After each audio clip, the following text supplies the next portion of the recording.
I'm from Alga TV. So first of all, thank you for your statement. I have two questions, one's for you and one for Irene also. According to our reporter, Alga TV in Gaza, we have some local reporter there. Today, just till this moment, 41 people being killed in Gaza, 28 in the city of Gaza and north of the Gaza Strip, 12 on the south of the Gaza Strip, and 1 on the middle of the Gaza Strip. So, and I'm sure by the end of the day, you're going to reach more number. Mike, you mentioned the law in your report, and it was clearly mentioned what's happening in Gaza. But what do you think it should be done? I came from London, and we see daily basis British government said they need ceasefire immediately. European Union also, United Nations. And they're asking Israel to do the ceasefire. Israel is not responding. It's not, so it's any other tools. We can make ceasefire, according to your experience or your own opinion. And my question to Irene, you said the journalism is being scared and the story being killed before even the journalism start. And we know the situation as journalists, when you're working in that kind of field, how you can make the statement, how you can be, either you look after yourself or you tell the truth. And what we can do, or what you can do to protect the journalists in Gaza. Thank you.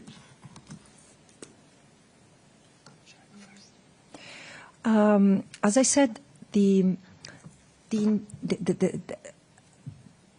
international law is of extreme clarity when it comes to the situation in the occupied Palestinian territory. I really don't know what else can be said, because I don't think that member states do not understand. They just don't want to do what we are all, the human rights community, reminding them they should be doing, because there is an obligation not to aid and assist, not to aid and assist in any possible ways a state which is committing international wrongdoing.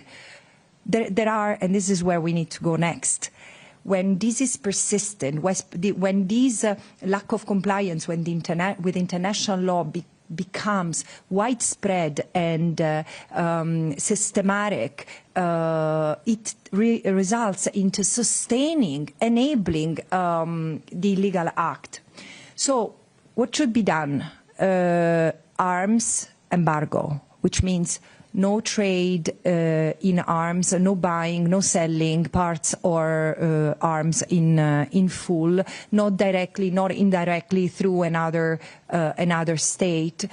This is the first thing that member states should have done already last year, when International Court of Justice recognized the risk of genocide, and then, in the case of Nicaragua versus Germany, reminded member states of their obligation not to transfer weapons to a state which might be committing violations of international humanitarian law, meaning war crimes. And it's clear that Israel is, I mean, you can say that really closed eyes that Israel is committing war crimes. How? Because Israel was already committing war crimes before October 7, the colonies, the blockade, etc. So you see, there has been a level of normalization of the legality that Israel has ended up representing. And now it seems that member states almost don't know how to react and do the right thing, come back to a path of compliance with legality. But then there are countermeasures that member states have to take, and the stopping trade is not just for weapons, it's also for regular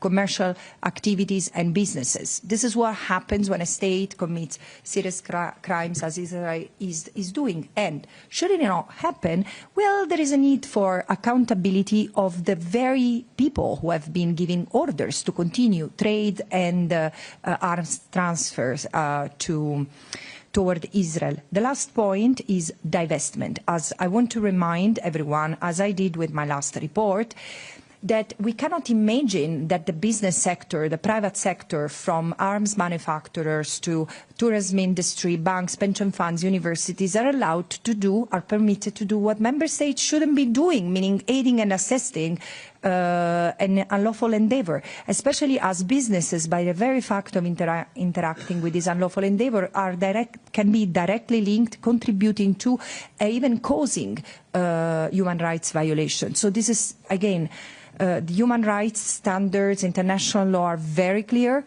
It's clear, equally clear, is that member states tend to violate international law in this context rather than abiding, and so it's time for justiciability. And again, everyone who's been partaking in this endeavor must be held accountable, of course, based on the possibilities of also civil society judges and lawyers on the ground. Yes, you had a question for me. Before I answer your question,